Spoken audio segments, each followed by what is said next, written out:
Welcome everybody to the June monthly meeting for the Climate Reality DFW chapter. My name is Alex. I am one of the co-vice chairs, and we're going to take a second.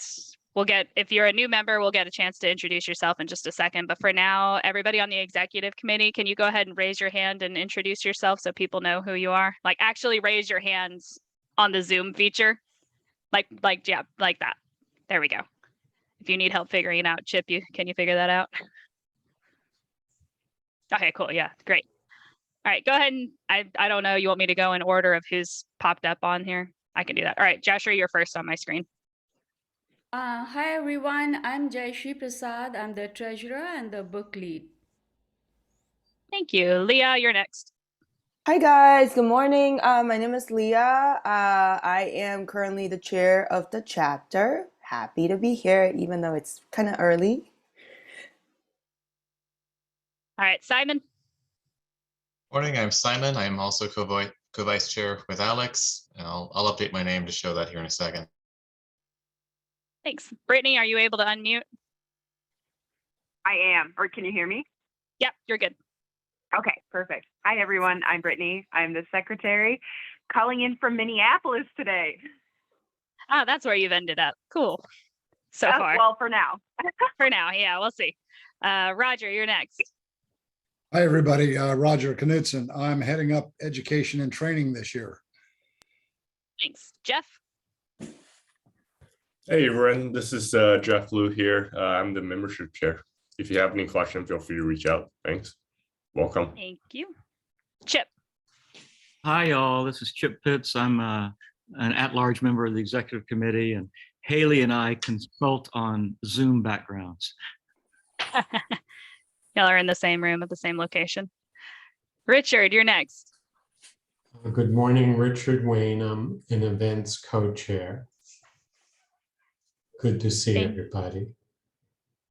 Thank you. And Amy, you're the last one I've got. Hi, I'm Amy Hunt. I'm the publicity chair.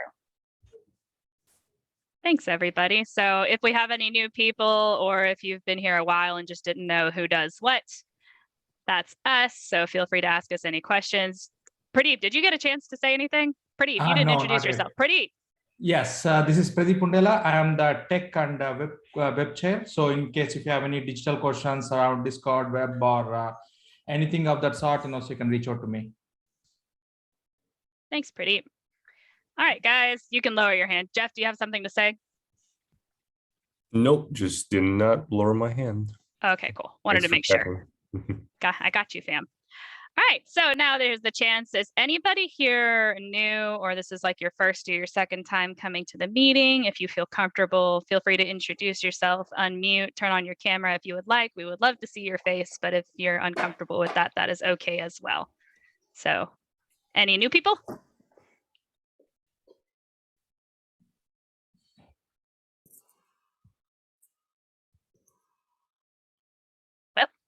We'll roll on through. And if anybody is new, feel free, if you get here late or you don't feel like unmuting, you can also introduce yourself in the chat. Alrighty, guys. So I guess since everybody here has been here a while, I'm going to give a quick Las Vegas update for those of you who did not know. Myself, Jashri, and Leah all went to the Las Vegas training that was last week. We were mentors there.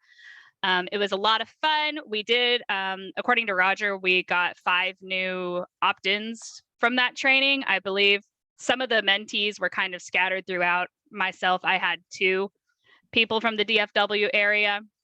And I think one of the San Antonio chairs had somebody from our area as well. So everybody was a little scattered.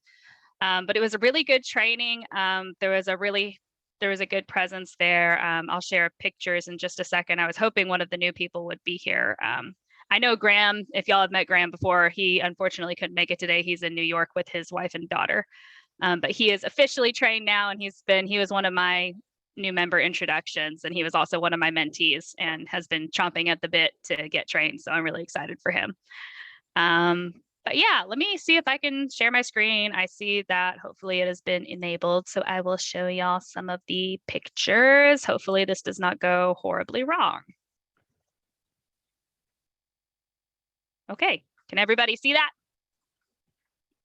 Cool. All right. So these are just some quick pictures. If my computer, there we go. So, hey, Las Vegas, had to get a picture of the Vegas Strip there. Here are your lovely mentors from the area. And this is the group photo that we all took with Mr. Gore. So Joshua's right there. I'm over here. Leah, you ended up, where did you end up? Oh, there you are, lurking in the Somewhere back. in the middle. Yeah. Yeah, you're right there. And so it was really awesome. We got to meet a lot of the Climate Reality staff. So this is William Conover. He is our regional coordinator with Climate Reality. So we got a chance to actually meet him in person. We have monthly check-ins with him. But it was really great to meet him and some others in person. And for anybody who's an HGTV fan, apparently Jonathan Scott, one of the Property Brothers, is also a trained Climate Reality leader. And he was also the master of ceremonies, I think on, was it Sunday? It was Sunday, right? Yes. Yeah. And so somebody say something? No. All right. Yeah. So he actually introduced Leah, who did a mindfulness kind of exercise for the entire training that morning, which is really cool. But if anybody's an HGTV fan, I'm going to call Tim a celebrity presence. Just if anybody knows Tim Guinea, he's, I think, the president of the Climate Action Now app. Is that right? Yeah. Yes. And apparently he is also, I have not seen it on Netflix, but he is also in several TV shows, but one of which, if you have seen, I think it's called Inventing Anna. Apparently he's in a few of those shows on Netflix as well. So we're calling him a celebrity. And then this is Chris, right? Yeah. Yes. And she is, what's she, the chapter coordinator? Right? She's the director of the engagement team. So she oversees all the chapter programs and a lot of other campaigns. Well, yeah, so it was really great to kind of make that connection with some of the, national climate reality people. And we did a lot of actions on Climate Action Now. We ended up with more than 4,000 actions over the weekend, which is really cool. What was really neat was that we took 5 minutes to kind of work towards this goal, and just seeing all of the mentees really get into it. If you don't know about Climate Action Now, you can earn points towards a tree. And so we would hear just like throughout the room, people shouting, "I got a tree. I'm calling the president," and stuff like that. So it was really exciting to see everybody get like into activism, or at least that kind of first taste of it. So that was neat. This was my group. Let's see. So Graham is going to be with our chapter. Tamikio is with our chapter. Tony may or may not be with our chapter. He's in Galveston, and there is not currently a Galveston chapter. We're working on getting him with Houston. This is Moxie. She's with San Antonio and Austin, and everybody else was a Vegas person. And then this was Leah's group. I don't think any of them were from DFW, right? Nope. No. But it was still a good group. Were they Vegas mostly? Most of them are in Vegas. So I just want to briefly talk about this a little bit. So every training is regional, has a regional focus. And so it's in Las Vegas now. Like this year, the focus was on the Southwest. And so we talked about droughts. We talk about mega droughts a lot. Yeah. So we got a lot of folks from Nevada and California. Yeah. So that was really neat. And then a little bit of a shout out. So this is Leah on the main stage leading a mindfulness exercise for everybody. And then an additional shout out, she was actually picked to be on a panel with Mr. Gore. So she got to talk about environmental justice and what got her into climate advocacy and what got her into, being passionate about everything. And it was really neat. And like Leah talked about earlier, this is the wildfire that I ended up flying over when I was flying back. And so it was ironically timed and also a very good timing. So yeah, that's that. Now I need to figure out how to stop sharing. There. Okay, have we had any new people join us in the last few minutes while I've been talking? If you have, please introduce yourself. Feel free to go off mute and say hi. Or don't, that's okay. All right. Well, that was the Las Vegas update. Does anybody have any questions before I pass it over to Haley for the land acknowledgement? Going once, going twice. Sold. Haley, are you ready? Yes. Take it away. Okay. Thank you, Richard, for asking me to do the Indigenous land acknowledgement. It's actually funny because a week ago, I kind of dived into my own family history and I went into my Indigenous roots. So I got to learn a lot about my personal history. And then Richard asked me to do this and I was like, oh, that's perfect timing. So we Also want to start the year and this meeting with our Indigenous land acknowledgement, which is now available on our chapter website.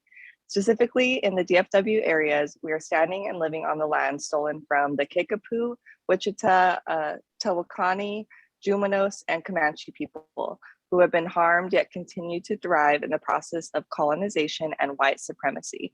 I encourage all of us to go to native-land.ca and educate ourselves on these Native communities, and I will add that link to the chat as well.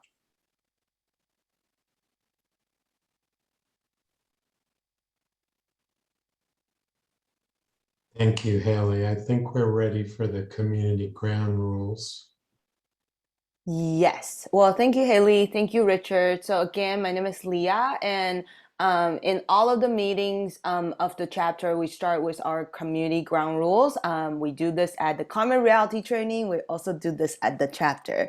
So just very quickly, make space or take space. And whenever you're talking, just be mindful of the time you're taking. 2 minutes is the rule of thumb. Second, speak from the I perspective instead of using we. Use our, well, see, I just did that. Use my experience and I perspective. The third one, practice active listening and seek to understand. Assume good intentions and respect one another's space, time, and interest. Be willing to be uncomfortable, be open to productive discomfort. And intent does not negate impact, and always be ready to apologize if someone told you that, hey, you hurt my feelings, right? Disagree without discord. Personal attacks and labeling have no place in our chapter. And lastly, climate. As all the social issues in our society and our world, there's no quick fix. We're here in a long process to support each other. So accept that there is no quick fix. And I just want to mention, this is not just a reminder for you. This is also a reminder for myself. You just saw it, right? So keep these things in mind, and I'll push this back to Richard. Thank you, Leah. Beth, I think you're going to talk for a couple of minutes from the creatives. Yes, this will be our opening contemplation for the meeting, and we are continuing on a theme of contemplating trees. And so for this beginning, we, as always, just sink into the rhythm of our breath, the rhythmic connection of our breath, and understanding that this rhythmic connection is a connection within ourselves and a connection with each other, a connection with the earth and all beings that live upon her. And so it is that we contemplate a tree. And imagine, if you will, that you are the tree. And feel your feet, and beneath your feet in this mighty rooted presence and gift of stability. And imagine the arms, your arms, reaching up, ever reaching up to the light, to the sun that sparks all life, to the heavens above. This presence that grounds the earth and the heavens, for some is called the truth line. For others is called our place of dignity, standing in our dignity. For others, it is standing tall in our truth. And so it is that we claim this as people who love the earth, as environmentalists, as activists, to stand tall on this beautiful earth, bridging heaven and earth and our mission on it.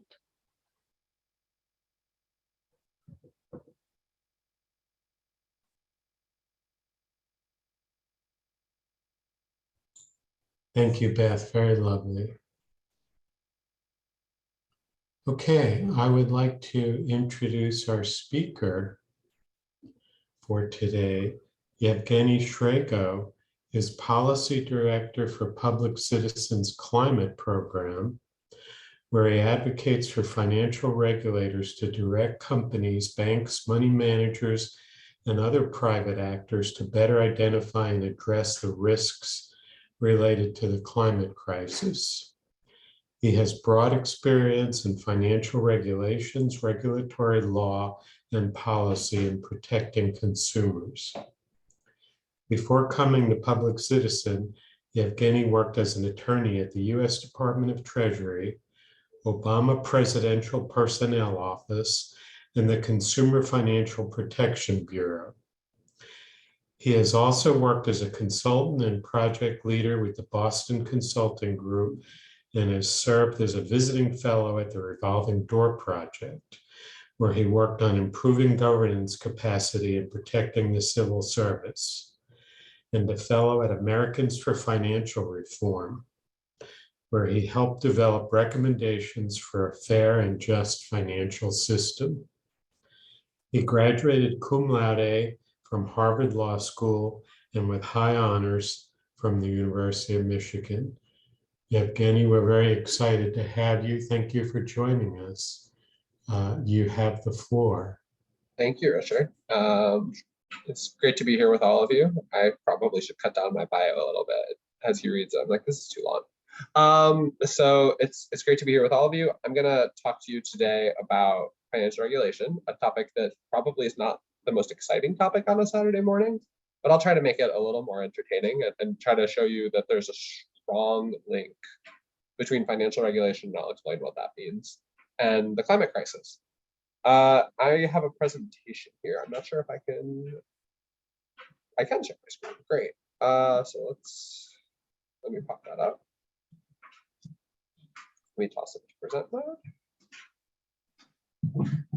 And great.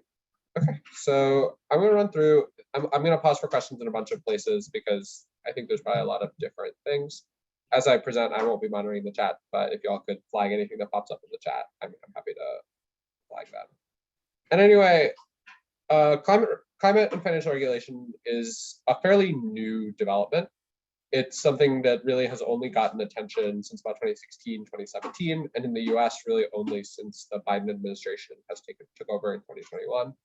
But we've made a lot of progress very quickly. We think there's a lot more to be done, and there's a lot of great work being done by a lot of organizations, including my organization, Public Citizen. So our goals for today are to link the financial regulation to the climate crisis. And I talk about financial regulation broadly. I often spend a lot of time focusing on the what should banks not do, what should money managers not do. But it's also important to talk about the investment and just transition needs that communities have. And there's a role for the financial system there as well. And then I'm going to walk you through 3 case studies to kind of make it real what financial regulation can and is accomplishing. And those 3 are around climate risk supervision, and I'll explain what that means, in the banking regulators, climate risk disclosure and the Securities and Exchange Commission, and then funding adaptation via the Community Reinvestment Act. Well, let's talk a little bit about basically climate change and financial regulation. I don't have to tell you all that the climate change is not something that's in the future. Unfortunately, I still very often have to tell financial regulators, banks, that the climate crisis is already here. You know, we're seeing 100-year floods happening every few years now. We're seeing wildfires, of course, as you all were talking about. And I'm seeing this like now more and more. You see headlines. We talk a lot about inflation, right? Inflation's been in the news a lot. And every day now I'm seeing headlines beyond the obvious energy price increases about drought. And I saw a headline yesterday that thousands of cattle died in Kansas from heat stress. And so those are all things that are driving inflation. And of course, those are things that are driven by climate change.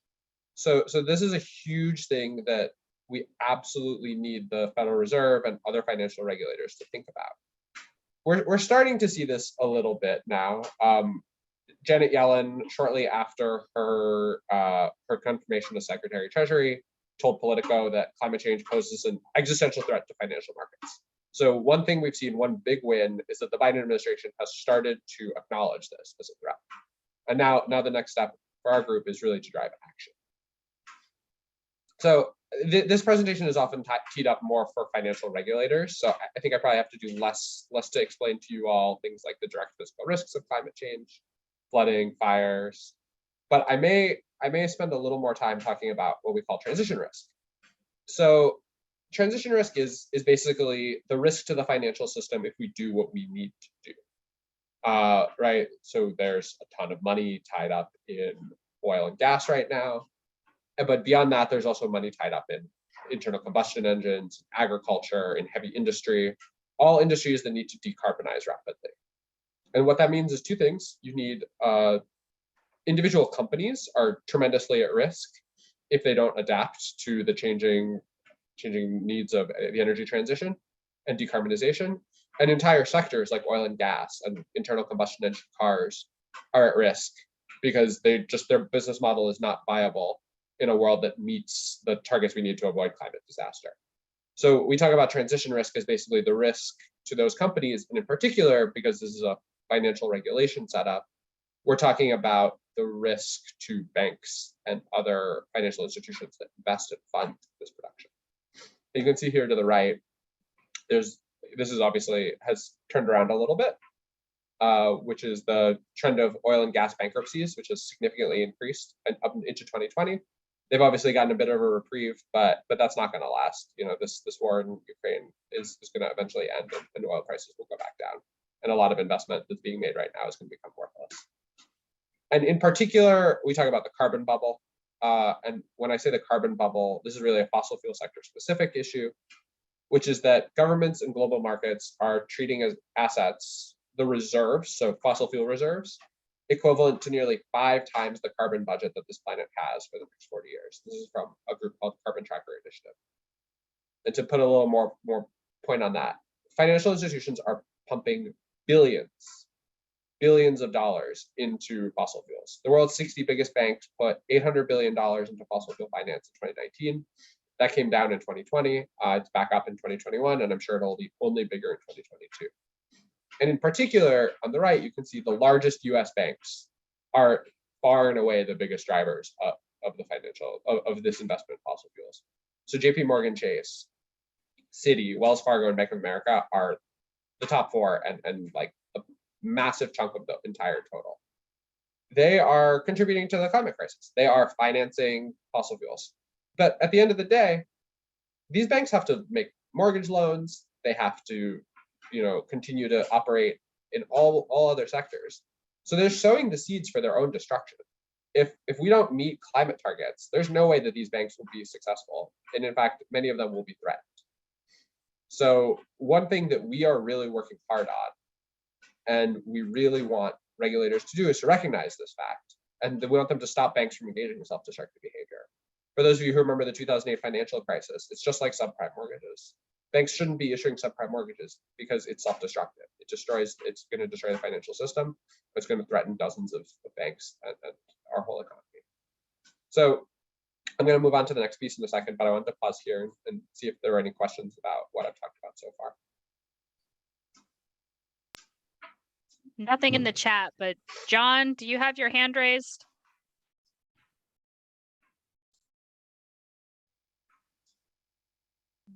Go with no. Okay. Cool. Michael does. Oh, go ahead, Michael. Sorry. Yeah, real quick, I just put it up. Hey, this is great stuff. By the way, are you going to be speaking as you move ahead, perhaps about the, I think it was just announced yesterday about the new ESG disclosures that are coming. Is that part of what you're going to talk about? Yep. That's so there's a few. I'll talk through a few different pieces of that. It's a big complex topic, but I'll try to walk through a couple different pieces. Yeah. Okay. Good. Thanks. Yep. So, and what Michael is referring to here is that SEC climate disclosure rule, and also a separate couple of ESG fund rules that came out last month. So, moving on, and then there's the other side of this, right? Which is who's getting harmed. And it's not a surprise that low-income, Black, Indigenous, and other people of color communities are the ones who are hit first and worst by the climate crisis and its drivers. This is not some controversial take. This chart on the right is from the 4th National Climate Assessment. These are just people who are going to be the most impacted by flooding, by the air pollution, by heat. So all of this is absolutely going to continue and get worse. Banks are creating these conditions. And the other thing is because these communities often exist in the most vulnerable places, when banks manage climate risk, so when banks say, okay, yeah, there's flooding, we need to cut back on lending in flood-prone areas, what they essentially do is they redirect funding away from these communities. And that can't happen. And one of our consistent demands of regulators is that they make sure that banks do not disinvest from these communities at high climate risk just because it's climate risk. It's essentially a neutral factor, like what banks call a neutral factor, that is tremendous disproportionate racial impacts. That can't happen. Indeed, we need the opposite, which is we need banks to provide additional funding and climate resilience to these communities because of the disinvestment they've received over the last centuries, to make sure that they can actually, adapt and recover from the additional climate impacts that they're facing. So this will just really quickly lay out the climate crisis is going to have tremendous impact on affordable housing stock. You all are in Dallas. I'm sure you have your own stories. I live in DC. I spend a lot of time in New York. There's a neighborhood in New York City called The Hole that is below sea level. It's essentially in a pit. And I was driving by it the last time I was in New York. I was after some pretty heavy rain, and the neighborhood was just completely flooded. It's low income housing because it's susceptible to flooding. And in 5 or 10 years, it's very possible that if flooding gets worse in New York, that neighborhood would be uninhabitable. And that's just affordable housing stock gone. And so you can see New York is a state that's like among the most flood prone in terms of coastal flooding risk. So there's a lot of work going on. I am not directly participating in this. I support a lot of this work, and you all may be doing some of this. But there's a lot of direct action work being done to block these kinds of projects. So these are pictures from demonstrations to try to stop Line 3, which is an oil and gas pipeline running through Minnesota, through indigenous land, in violation of treaty rights. One to shut down Line 5, which is another pipeline running through. These are both run by a fossil fuel company called Enbridge. Line 5, which runs through Michigan and through the Great Lakes and is extremely prone to spills. And then the Formosa plant, which is a chemical plant in the Cancer Alley section of Louisiana. And again, all of these are being funded by major Wall Street banks, and there's been a lot of pressure to get them to stop funding them, with some success, but unfortunately not as much as we would like, which is one of the reasons why we're pushing regulators to get more involved. Okay, so now I'm going to pivot into the tools available to regulators.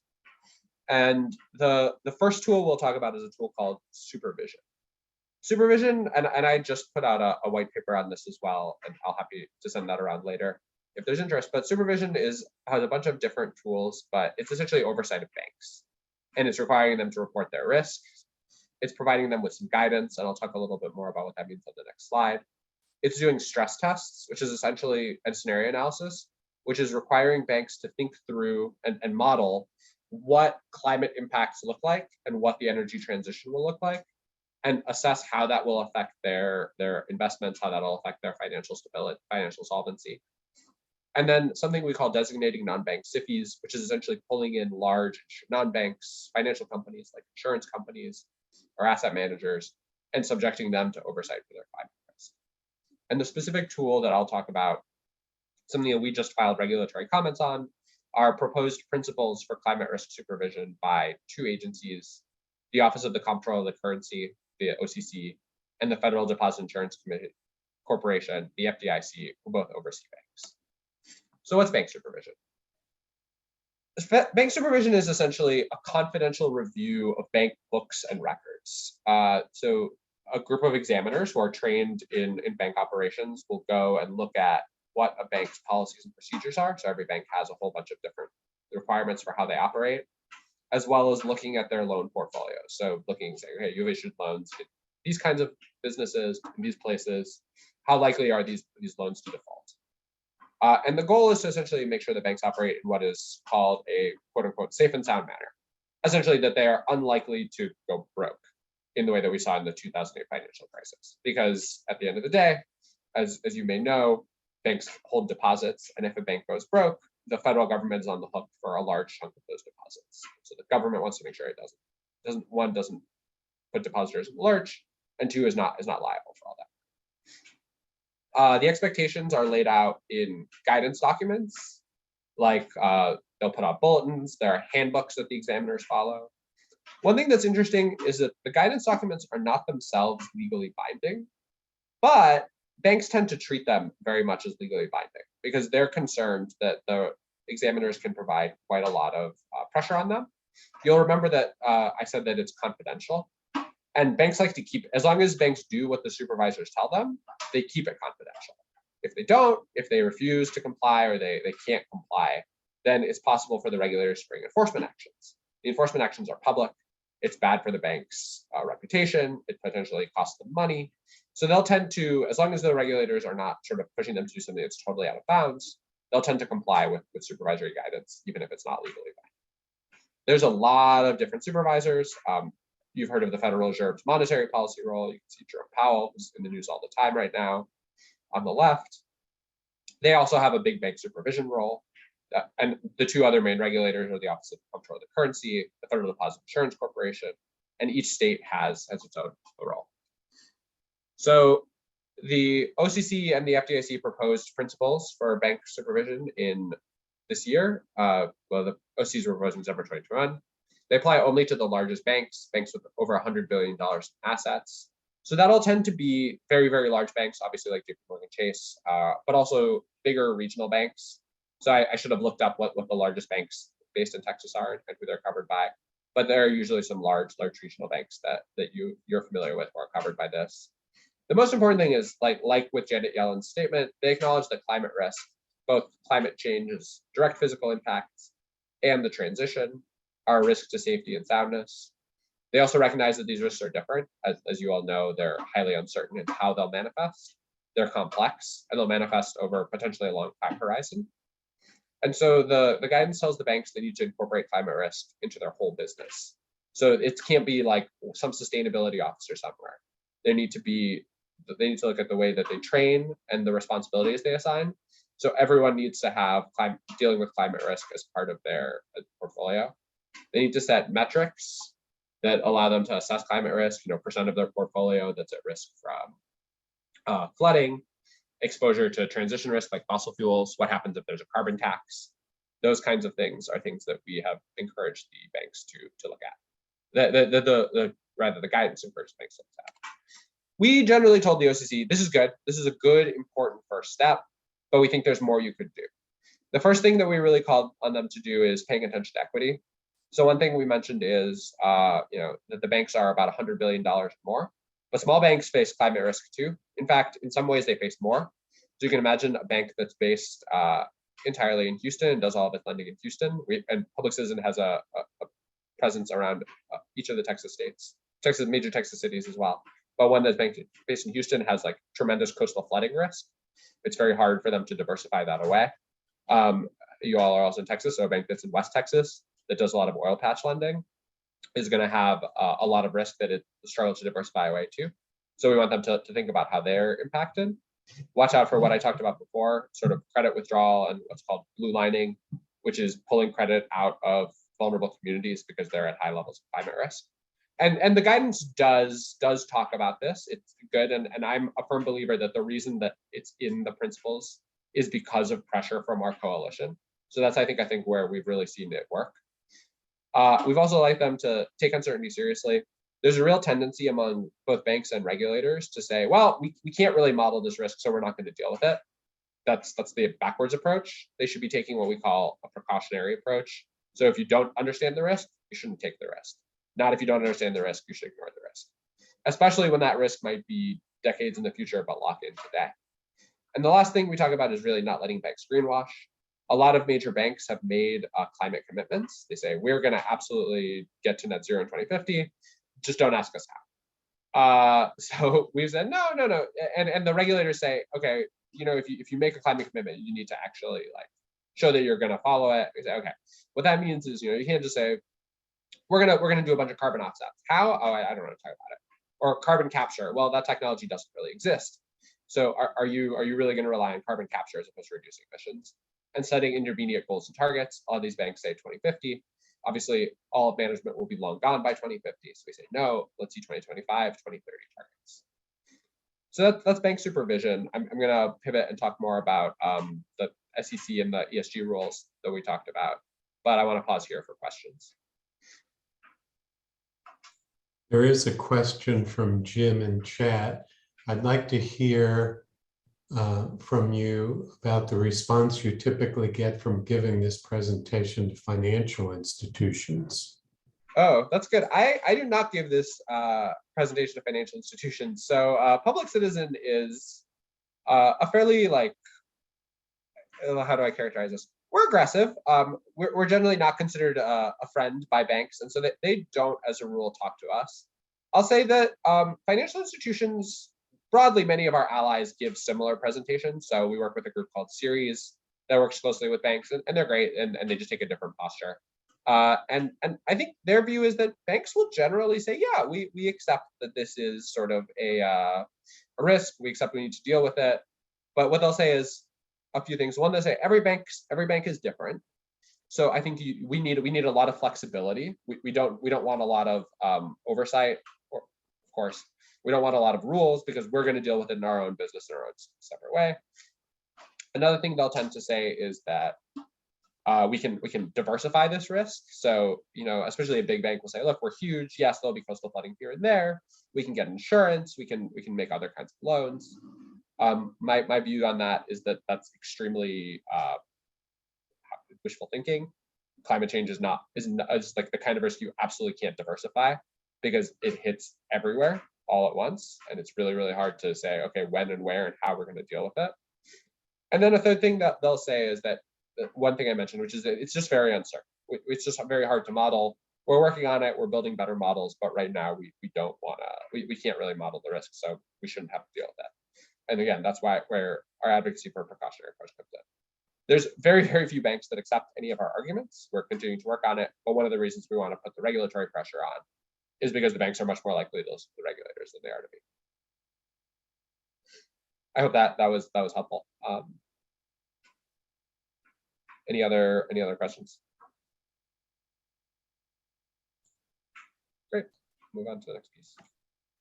So the first part we call sort of banking regulation supervision.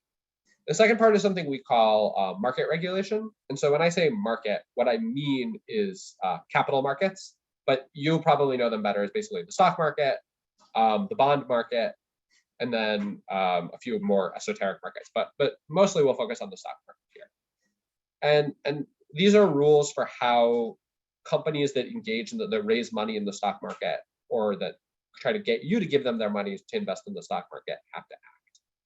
So there's a lot of different things. One is if you participate in the stock market, you have to disclose your risks. So we want those to include climate risks. If you participate in the stock market, you have to provide audited financials. We want the auditors of those companies to take green issues into account. If you take money, if any of you participate in a pension plan or a 401k, and someone invests money on your behalf, they're what's known as your fiduciary. They have to act in your best interests. So we want to make sure that fiduciaries are able to permit or require or even required to consider ESG factors. So ESG is environmental, social, and governance factors. In particular, I'm interested in climate, but I work in coalition with groups that care about a lot of other factors. And then the last thing is green branding. So you may have seen that there's like a real proliferation of ESG funds that you can invest in, maybe even in your own 401ks or green funds. But there's very little regulation right now of what that means. But actually the SEC is right now putting out rules to create some guidance on that. And I'll talk a little bit about that at the end. So we can think about this as almost truth in advertising when people talk about sustainable investing. And the example I'm going to give is the SEC's climate risk disclosure rule.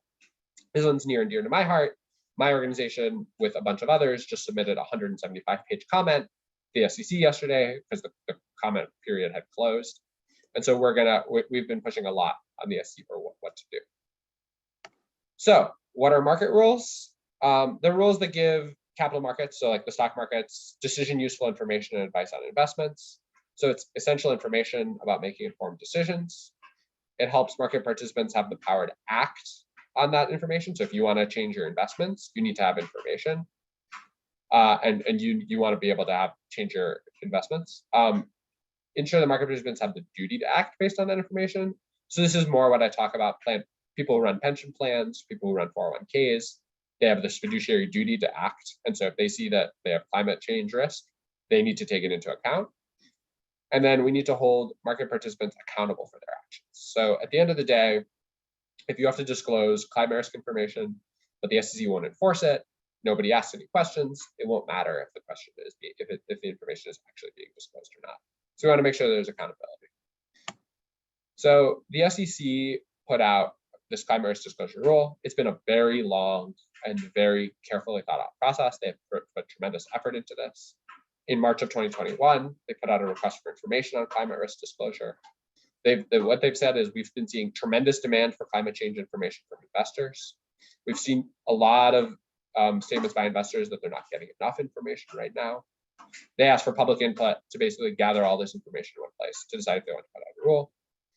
A group of us sent a comment even back in June 2021, laying out the importance of this climate risk disclosure, a lot of things I said to you just now.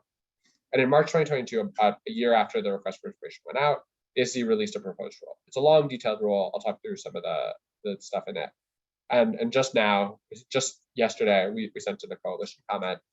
The coalition comment largely praises the rule. It's a very good rule. It does a lot of what needs to be done. We had a few suggestions for how to strengthen it, mostly around more robust disclosure of emissions and better verification, as well as more robust disclosure of community impact. So impacts on Indigenous rights, impacts on communities of color, and impacts on environmental justice. Right now, the climate disclosure system is very, very confusing, unreliable, and costly. And this is an opportunity for investors to understand more about the financial risks related to climate change. There's a whole bunch of different standard setters today, but almost none of them really are providing what investors need. So right now, you can think about the way that companies get information is they get put out these greenwash sustainability reports. So ExxonMobil will say, we're doing great on climate. We have all this, we're going to be net zero by 2050, and we're getting all these amazing, carbon capture plans, and we're building green hydrogen and all this other stuff. And maybe there's some kernel of truth, but it's all marketing. What we want is that information put into SEC filings. When you file something with the SEC, you say it cannot be misleading. You have to provide all the information that's relevant to avoid misleading an investor, and you have to do it, and it's under penalty of civil liability. You can get sued by the SEC, you can get sued by private investors. It has to be audited by an auditor. So there's a lot more protection. There's a lot, you can say a lot less puppy marketing stuff in your 10K versus in these sustainability reports. So here's some information that the SEC rule will provide. So I don't know if you all are familiar with sort of like the different scopes of greenhouse gas emissions, but they want scope 1, which is direct emissions, scope 2, which is the emissions from purchasing electricity. So if a company gets their electricity from solar versus from coal, they'll have different emissions, different impacts. And scope 3 emissions, which are the emissions throughout the value chain, which are the emissions that happen if customers are using your product to emit, if your suppliers emit a lot. That is currently only required if material. So to give you an example of what scope 3 emissions are, it's most directly, if you're an oil company, companies buy your oil and burn it. Those are not scope 1 or scope 2 emissions. Those are not direct emissions attributable to an oil company. They're emissions attributable to what's called its scope 3 or value chain emissions. Now, the reason this is an issue is because a lot of oil companies will make a claim saying, we're going to be net zero by 2050. We're not going to emit anything by 2050. They also are not saying that they're going to stop selling oil by 2050. What they're saying is our oil mining or our oil drilling or our gas drilling will be net zero by 2050. We won't leak any carbon. But we don't, once it gets out, it leaves our facility, it leaves our pipeline, leaves our refinery. It's someone else's problem we don't account for. The rule will prevent them from doing that, especially if all companies are required to disclose these emissions, as we've asked the SEC. Internal carbon prices that some companies are using, even if that information hasn't previously been public. So again, I'll come back to fossil fuel companies. Fossil fuel companies are, setting their whole valuation is based on what they expect oil will be worth in the future and what they expect carbon will cost in the future. if they are setting, like, we expect a carbon price will be, there'll never be a carbon tax anywhere, that's a very different valuation from if they think that there's going to be a $50 a ton carbon tax or $100 a ton carbon tax. They don't have to disclose that right now. Now they will if they're using it. And if they don't have one, they'll have to disclose that as well. They'll have to disclose whether they have board positions or committees to assess climate change risks, which you can think of as basically a proxy for whether the company actually is taking climate change risks seriously. Same with management positions or committees. You know, if the company says, look, we don't have anybody, but we don't think we have any climate risk, investors can say you're full of it. More information that they'll have, you know, processes a company has for identifying and assessing and managing climate-related risks, and a discussion of the risks they're facing, both the physical risks and the transition risks, as well as the financial impacts of those risks. So that's sort of the big thing that just passed through. We think it's going to be transformational for markets once it's adopted. It's going to be a little while. The SEC will now take in all of the thousands of comments it received, thousands and thousands of pages. They'll review those comments, and it'll come out with a final rule that will, you know, take into account the comments and then actually start requiring disclosure. So I would think we would expect to see first disclosures in 2023 or 2024. So some other things that are happening with the market-based stuff, the SEC rules for ESG investment fund naming. So right now, if you want to be an ESG fund, you say, I'm an ESG fund, people will give you money. You don't actually have to do anything.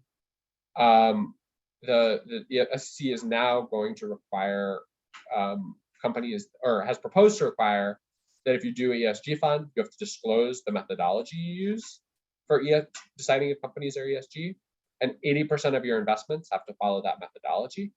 So that's going to really sort of help, like, get a lot of these companies that are just like, oh, we can slap ESG on and get more money, drive them out, provide a little more information about ESG ratings.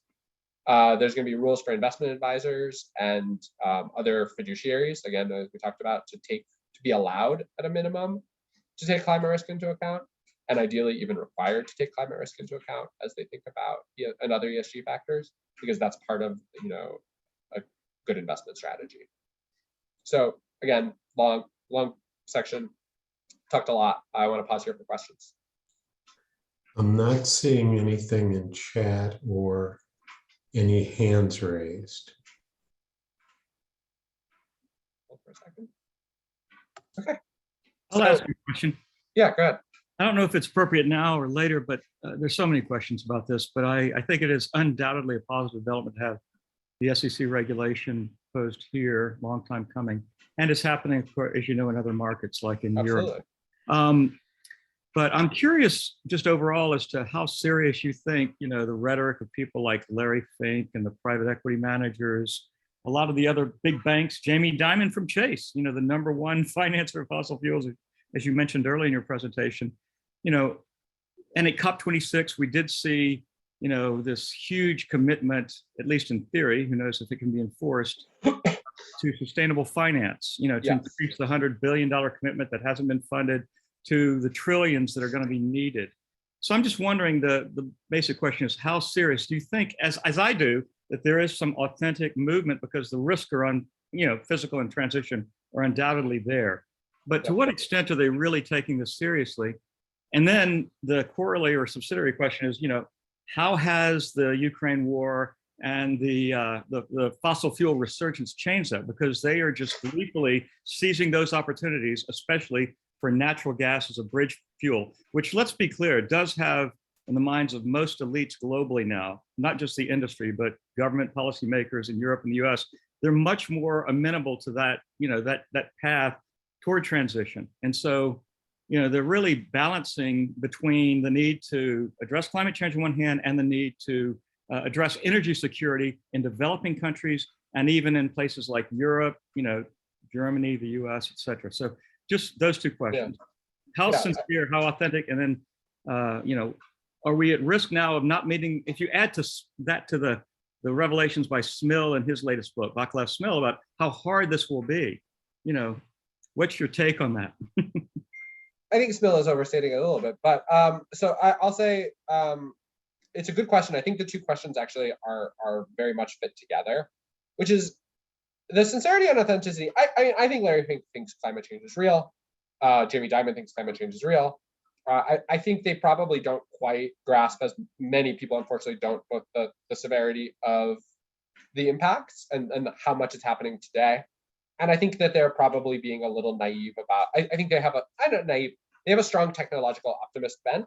And I think their view is that like a lot of these things will be fixed technologically in the future with carbon capture.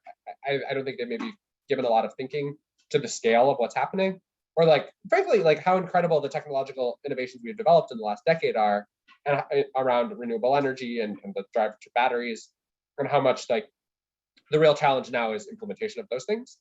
But I think that's one point. But I think a broader point is that like they're authentic, but they're also people who balance a lot of different things, and the level of authenticity and sincerity, like how much that translates into actual action, is driven by a lot of external factors. And that's a lot of this work. When I really like stop and think like, what is the impact of this climate financial regulation work? It's creating a push, another push factor on these people by putting this information out in the open and like stripping away excuses that they might have, by creating regulators who say, look, you need to do this. I'll give an example. This is not covered in this presentation, but I think it's sort of like a classic example, which is that AIG, the insurance company, recently came out with the best net zero commitment of any US insurer, like real meaningful targets, real commitments, after being one of the worst, like the biggest laggard. And there's a current active public citizen campaign to drive AIG to do exactly what they did. And also there's been, AIG is headquartered in New York, has a lot of New York regulation. New York's Department of Financial Services is the leading regulator on climate risk, and has said things like a net zero transition plan is a really useful tool for managing climate risk. And so to me, I'm quite confident that AIG would not have come out with these commitments if it hadn't been for these 2 points of pressure. Do I think that that means that those are the only two causes? No. I think probably AIG has been having these discussions internally, right? Larry Fink is one person. BlackRock is a huge place with a lot of different power centers. Larry Fink is managing those power centers. Same with Chase. And all these conversations are happening. And the people in the bank who want to go farther, there's always people who want to go farther. And there's always that they're being empowered by these sorts of things. And so there's like a constant battle to like surface this. And then you have, exactly as you put your finger on it, sort of like a pushback wave, which is, okay, now natural gas prices have spiked, energy prices are high. Now people are kind of like, okay, we need to put climate change on the back burner because inflation is the real issue. And I think it's, again, it's incumbent on activists, on regulators, on everyone to start saying, no, look, this is a very short-term set of thinking. What we actually need to do is be investing. Like, drilling more is not going to change oil prices this year anyway. So let's invest in things that will actually reduce this cost long-term and fix this problem long-term, as opposed to panicking. So I hope that kind of answers your question, my perspective on that. I think it's like the most important question and the one that we have to grapple with the most. I'll add one other thing, actually, one other headwind. And this is like very true in Texas, which is that there's a building anti-ESG movement in the right wing, and that's sort of like, woke ESG, woke corporations. There's a movement to boycott companies that are engaging in ESG. Texas already has a law on the books that cuts off certain companies that boycott oil from certain services. So that's a serious problem in that's building. And unfortunately, there was just reporting in Bloomberg saying that this law, that a gun version of that law, has cost Texas municipalities hundreds of millions of dollars by raising their cost of financial services.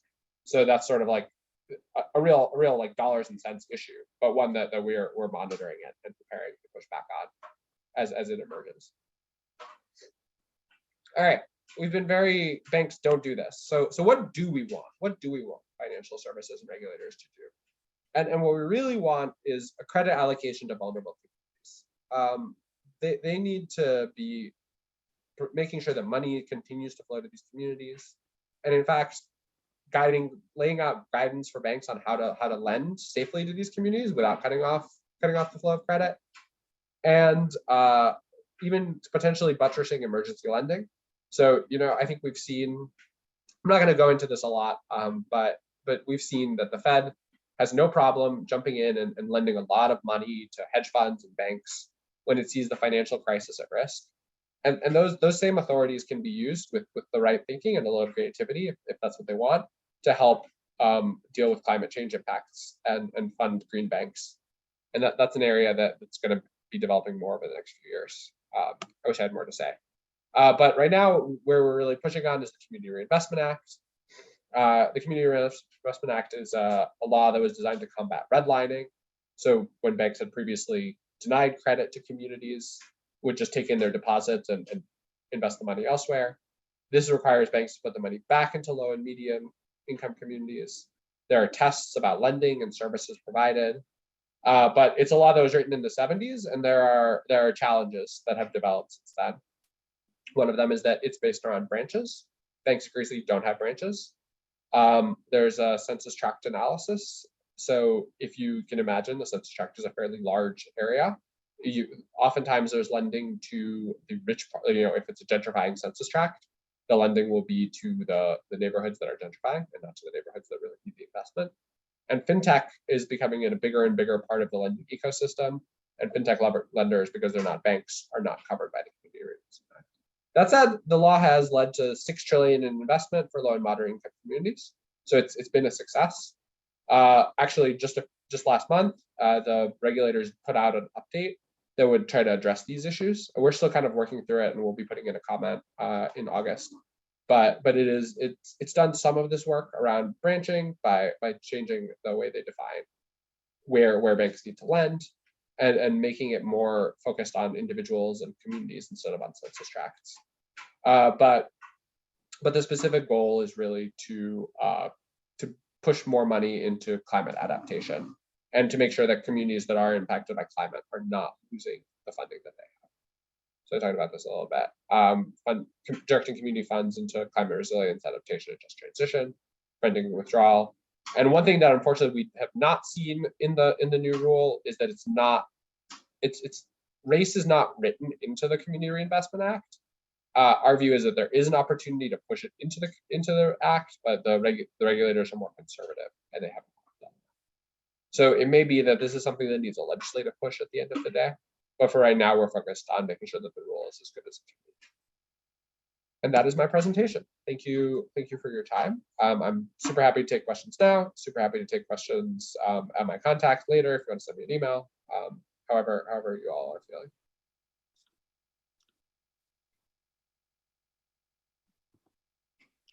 Fantastic presentation, Yevgeny. And we probably have time for one question if anybody has one, and then we need to move on. But a wonderful presentation on a critically important topic that we're all very interested in. We did participate in a sort of demonstration at the Federal Reserve Bank of Dallas last fall, winter, and we try and do our little bit as well. That's great.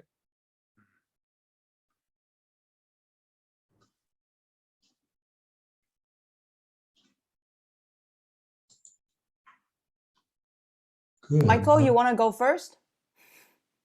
Sure, just real quick, Yevgeny, you talked about CRA funds there at the end. My not great extensive experience with that suggests that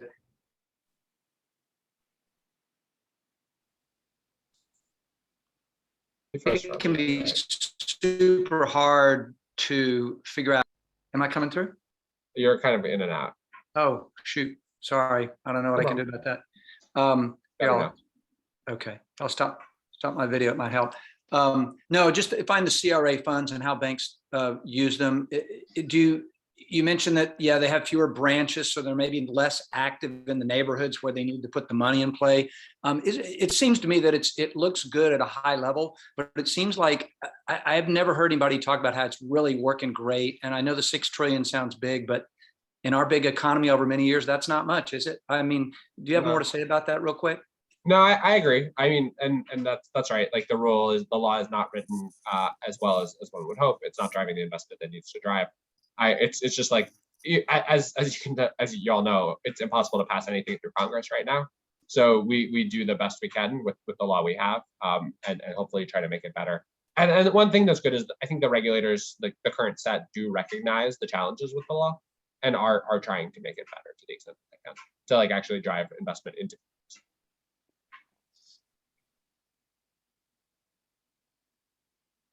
Okay, we kind of are at Richard, it. can I just ask one question? Real quick, John. Okay, this is really a great presentation, but this goes at it from, policy wonk. How would you tell us to, on the ground, talk to people, especially when we're in Texas and we're such a oil and gas, driven state? Yeah, it's a great question. I think the two things that the one thing that I usually tell people, and maybe this is less effective in Texas, is to ask people to talk to them and ask whether you think it's good for your bank, who's supposed to be sort of like a long-term, like safe institution, to be financing climate change and to be creating like these destructive conditions for the economy. In Texas, I think that's probably a little harder, as you say, because of oil and gas. But I still think that it's worth thinking about, like, how are they supporting communities? How is your bank supporting communities that are being impacted by climate change? Texas is going to be hit as hard as any state by it. And also maybe tying in some of the grid reliability questions that you're really seeing. Leah, did you have a quick question? Well, I think John actually asked my question. John, can you put yourself on mute? Thank you so much for the presentation. I guess, from a chapter perspective, because our chapter is really grassroots. So other than talking to people one-on-one, like what can we do at the chapter that's actually, organizing around this issue? I should put you in touch with one of our campaigners, so who do much more of the work there. They would be happy to talk to you. But a lot of what we do is we do actions at bank headquarters, at bank branches. They do all kinds of fun stuff around the Stop the Money Pipeline Coalition, which we're part of, does a lot of really interesting like online actions. We like to do a lot of Twitter trolling, but also just like in person, like show up to a branch, drop a banner, that kind of thing to highlight this issue. Same point around like getting the people in the bank who want to support you to be like, look, there's real pressure for this. We should do this. Awesome, thank you. Good. Thank you again, Yevgeny. We really appreciate your presentation.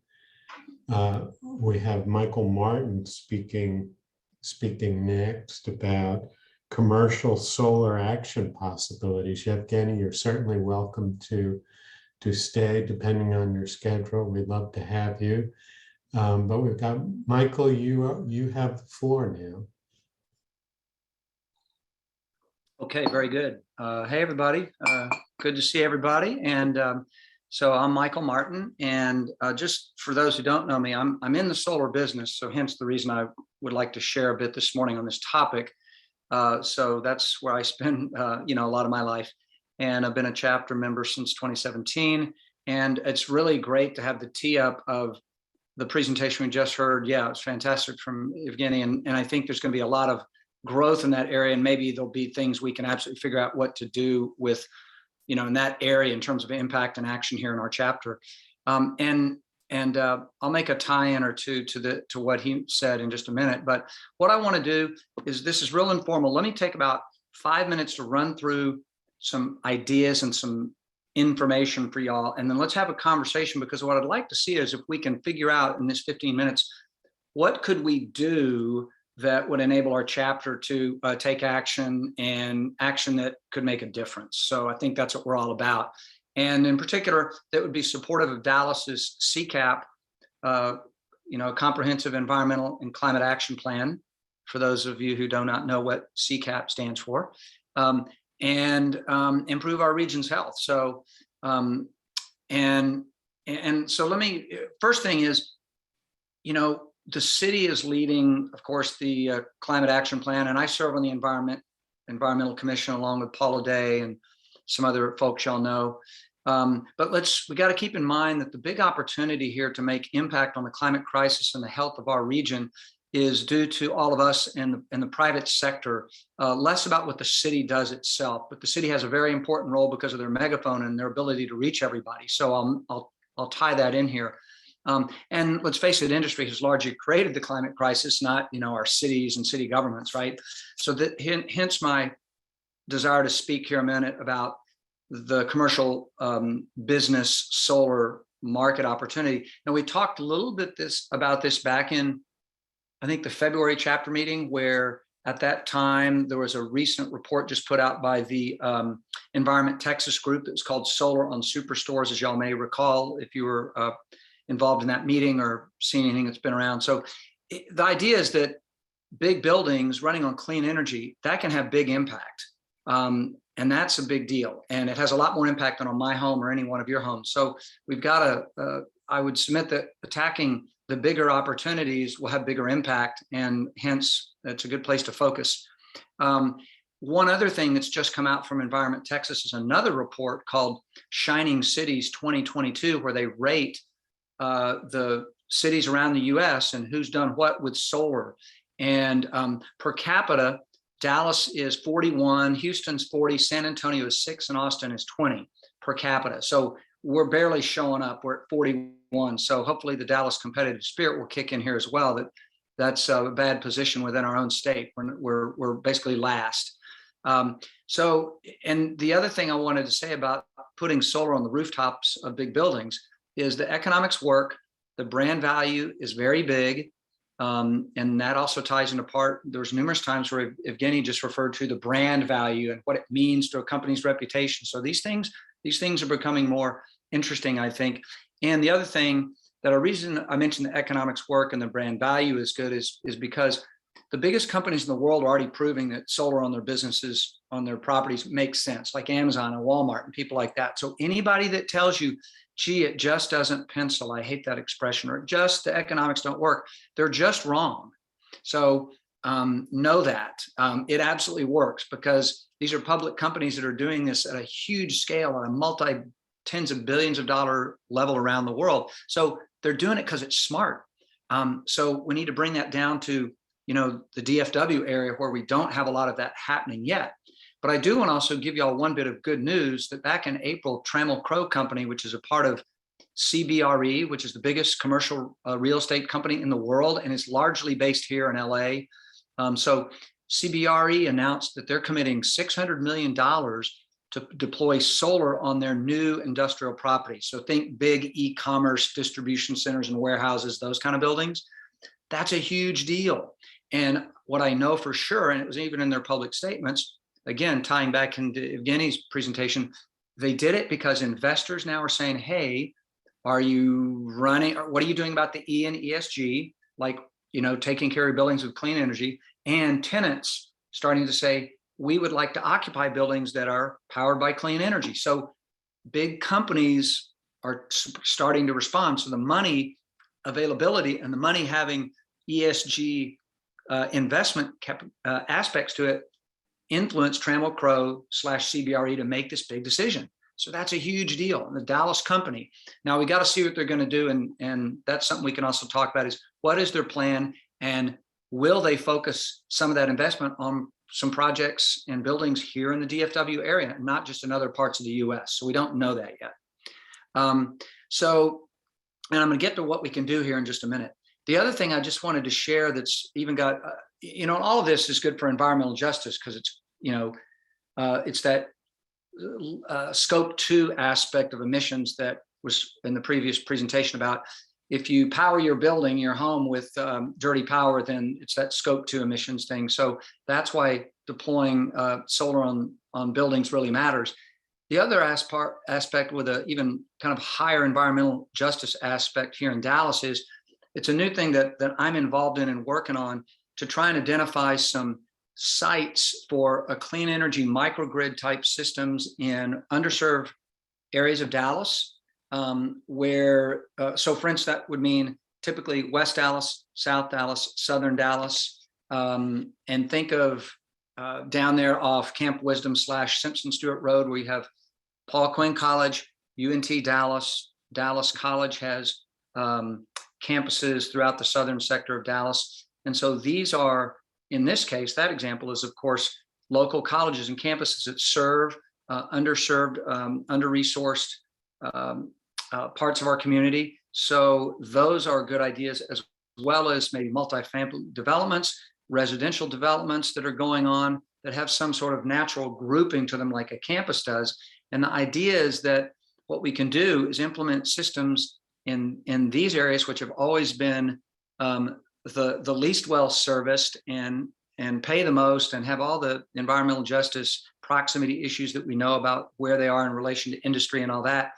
So to enable fixed cost, zero pollution, reliable power in these neighborhoods is kind of behind this, the mission behind what we're trying to do here. So I bring that up because if any of y'all are involved and engaged in activities and know folks in those areas of Dallas, I would love to talk to you about how we could specifically potentially create some projects that would bring clean energy microgrid type of power to, again, some discrete thing like a Dallas College campus, as an example. That's an easy one to kind of get your head around. But it could also be a business down there that wants to power their, they employ workers from Southern Dallas, and they want to they want to power the building with clean energy, and it could also potentially serve as a safe place for its community, its larger community to come in the future when the grid is down, because that's something the city of Dallas is working on, is where can our citizens go if their power is out and it's dangerous, and they can go and be safe and secure if their home is not. So anyway, finally, let me just say this in terms of actions. The idea here, which is where I think would go after this discussion today, is what could we do to potentially equip our council members like we did for the GAF's Gotta Go thing that Alex and others did. And for instance, Paula Blackman, my council member, responded to my email and said, I totally am behind solving that problem, you know, whatever it means in terms of GAF Gotta Go. So I think we had, I understand collectively, we had good impact, good response from our council members, and things are moving ahead at the council. So my thinking is we should put together something similar that whoever had done that before, whether on the GAF thing or other initiatives, or we could contact our council members to say, look, you need to encourage and incentivize Dallas's business community to deploy clean energy. And that's going to have a big impact on the success of CCAP.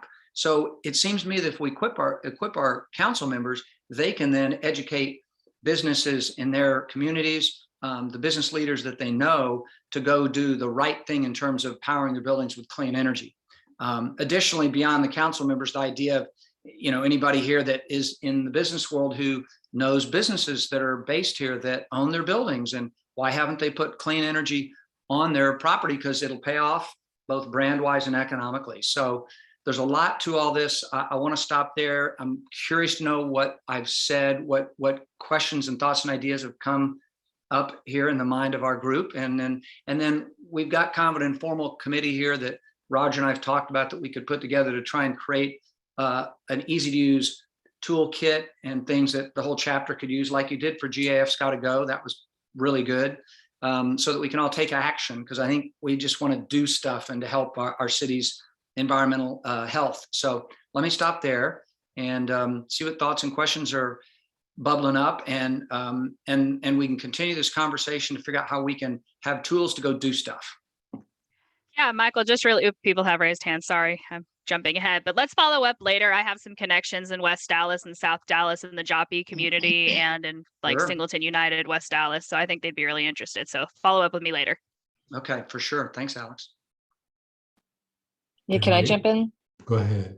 Yeah, so we have a new trained climate reality leader from Joppy. I don't know if anybody met her at Las Vegas, Tarika DeRose. Tamikia. So yeah, so we Yeah, should she was definitely mine. get her involved. Okay, great. Yeah, I'm So, gonna connect with her. yeah, so the other thing I think is Dallas County, because a lot of the like the big warehouse, you know, inland port, all those buildings, they're, I guess, in like maybe Duncanville or, you know, something like that. So we're getting, you know, out of where, you know, Dallas could have an influence. But I do think that, you know, if we can put together an outreach campaign and then include the county commissioners, that could be a really good ad, because, you know, those inland ports are kind of an environmental nightmare with all of the trucks that are parking and idling there. So, you know, bringing some recognition to them that one of the things they could be working on would be rooftop solar. That could make a difference. Thank you, Paula. Great point. I just was thinking about CCAP, but you're right. We need to think even broader, which is the rest of the county, the rest of the region. So right on. Makes total sense. Good idea. So I'm curious about like actual government or pseudo-government buildings, for example, I see a lot of articles talking about how they want to spend, they being Dallas, wants to spend all this money on either revamping the convention center or building a new convention center. And I never see anything included about like solar, which if you have a giant space like that, why not? And even DART, like DART will put like some kind of awning over every single train station, and they have no solar panels on them.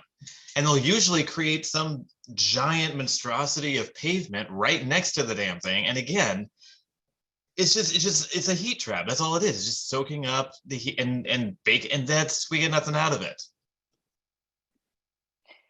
Yeah, I haven't seen all of the plans for the convention center, but it is supposed to have some sustainability. Michael, do you know if they said rooftop solar would be part of it? I think it's in the preliminary thinking, yes. Yeah. And I would be super surprised if that doesn't happen. I think that will, because when they build something new, it's just another feature that they're adding. It'll be a lot easier to finance it and make it happen and just bake it in versus retrofitting existing buildings. So I think that will happen, Paula. Yeah, good point.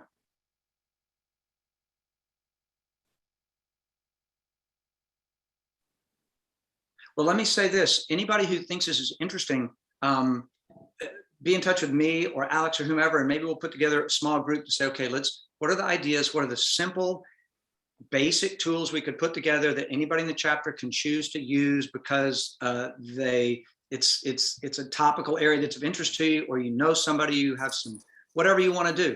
And we'll try and do that. And again, the reason that I'm so passionate about this is not just because I'm a solar guy, but also because it's one of the big impact areas that is going to make a difference in our local climate. It's not, how well we all do with, frankly, with recycling with our blue carts, right? It's not really up to us. We got to get the big industry going on this because it will make a huge difference. And the other one, which is near and dear to Roger's heart, of course, is fleet conversions. We got to get, that's the other biggie. These are the two big low hanging fruit is buildings going with clean power and transitioning to clean vehicles. We get those two big things done, then all the other stuff, like Simon, your stuff is right on, man, but we got to go for the big stuff too. And I think in our group, I think if we can work on the bigger stuff as well, then, we can hopefully make a difference. And I think that's why we're all here together. So we'll see. Thank you, Michael. You have some interest in the chat as well. You might look at that Alex has addressed. Good, let's move on. We're getting near the end of our time. We're going to go into announcements. And Roger, you want to say a couple of things about the Education Committee? Yes, thank you, Richard. I was hoping we would have new people from the Las Vegas training here today. They're very much on my mind as part of what we're going to be focusing on in education. But just a reminder, many of you heard this in the last meeting. You've seen it in our emails on Discord. The Education Committee has decided to try a Book of the Month reading group in the months in between the regular chapter book club meetings. So for July 6th, we're going to be reading Mark Bittman's book, Animal Vegetable Junk, A History of Food from Sustainability to Suicidal. The chapter, of course, has always had a commitment to our members learning more. And I took a look back at the slide deck that I saw at the Houston training in 2016. Just to confirm my memory, Al Gore said not one single word about renewable agriculture or the impact of the agricultural industry on the climate crisis in 2016. It did not figure in the training in any way. Of course, the world has changed since then. We've learned a lot about the impact of big agriculture. And Bittman, who is a marvelous writer, has brought out this text. I think you will find it fascinating. That will be July 6th, 7 p.m. on Zoom. The link is on Discord. It's on the website. Please come. I'll be reaching out to the new trainees about a second offering of the workshop series on presentation skills if there's anyone on this call who has never given a presentation and is interested in doing so, we're going to be working on that again soon, very soon, hoping to be in touch with all of our newly trained leaders. But for July 6th, I invite you all to a discussion of Mark Bittman's new book, Animal Vegetable Junk. I've just finished reading it. It is fascinating. I've learned a lot, and this is something I've been paying attention to already, but he's a great writer in this space. So please come if you're interested. You are not required to read the book. Richard, I'll hand it back to you. Thank you, Roger. Beth, I think you want to tell us about an Echo Artist Collaborative. Yes, I do. This is a brand new idea. It's a little baby seed. So I want to plant it here to nurture it and water it. And that's also a way of saying we don't know a heck of a lot about it right now, but it goes something like this. There's an organization, I believe it's in San Francisco, called the Women's Eco Artist Dialogue, commonly called WEED. Maureen and I are members. In fact, I think it's because of Maureen that I know about the group. And they recently reached out to new members in their group and were thrilled that Maureen and I were there as, well, I'm going to say as representatives of Climate Reality. Obviously, we weren't there as representatives, but we're part of the organization here. And their little ears just opened right up, and they came up with an idea of having weed artists and climate reality artists do some kind of an eco art collaboration. They would like for it to end up with some kind of installation or exhibit on their physical premises in San Francisco. What we know is that it is for women. It's women artists. They do need to be affiliated with Climate Reality or WEED. We may branch out into the Pachamama Alliance. That's pending another conversation coming up soon. I will be reaching out, and thank you, Simon, for sending it to me, to the Austin, Houston, and San Antonio Climate Reality chapters here to get a sense of what women involved in our organizations would like to participate in this. So that's what we know about it so far. And if you are a woman artist who would like to do something on behalf of the arts, of the earth through arts, then please do contact me, bandobeth@gmail.com. I'll pop it again in the chat. And that's it. So it's a baby idea, and I'll keep you posted on it as we come to know more about what the project is. Thank you, Beth. Leah, I think you want to tell us a little about the Poor People's Campaign. Sure. Thank you, Richard. So I'm going to just take a minute. So as we're having our chapter meeting today, right now, the Poor People's Campaign is doing a march on Washington currently in DC. So I just want to share the initiative a little bit. The Poor People's Campaign has been in strong partnership with the Climate Reality Project for about a decade. And so it's funded in, I think, 1968, co-funded by Martin Luther King. And so basically, you know, we've been in partnership with them to advocate for environmental justice and economic justice. So I just encourage all of you to check out their website. They have like really awesome videos. And then on their website, read about their demands, because we cannot really achieve climate justice if we don't address the downward direction of our democracy and economic injustice. So everybody, like, I really want you to check this out. We obviously cannot participate in person there today, but we can give them support. We can amplify their voice. So go on social media. If you're on there, talk to your friends and your family members, and your network about your initiatives. And then if you have the financial means, we appreciate your donation to our chapter. Again, we're all volunteers, but then also consider them because you're really doing good work. We partnered with them in 2019 for the ecological devastation tour in Dallas.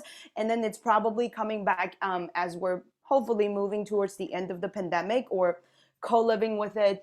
So yeah, I just want to encourage all of you. I think Jeff will put he already did that, the link into the chat. And and we'll, as a chapter leadership, we'll try to explore opportunity to work with them and loop you guys in. Thank you, Leah. Well, we've had a pretty vigorous agenda today, once again. And thank you all for sticking with us. Jeffrey's going to close us out. I believe he has a poem for us. Yes, thank you. This is a poem by Henry Beston. I just returned from New England, and Henry Beston was a poet and naturalist who wrote about Cape Cod and was instrumental in getting Cape Cod recognized as a national seashore. So the piece I'm going to read is from his book, The Outermost House. It's called Touch the Earth by Henry Beston. The world today is sick to its thin blood for lack of elemental things, for fire before the hands, for water welling from the earth, for air, for the dear earth itself underfoot. In my world of beach and dunes, these elemental presences lived and had their being, and under their arch there moved an incomparable pageant of nature and the year. Hold your hands out over the earth as over a flame. To all who love her, who open to her the doors of their veins, she gives of her strength, sustaining them with her own measureless tremor of dark life. Touch the earth, love the earth, honor the earth, her plains, her valleys, her hills, and her seas. Rest your spirit in her solitary places. For the gifts of life are the earth's, and they are given to all. And they are the songs of birds at daybreak, Orion and the bear, and dawn seen over ocean from the beach.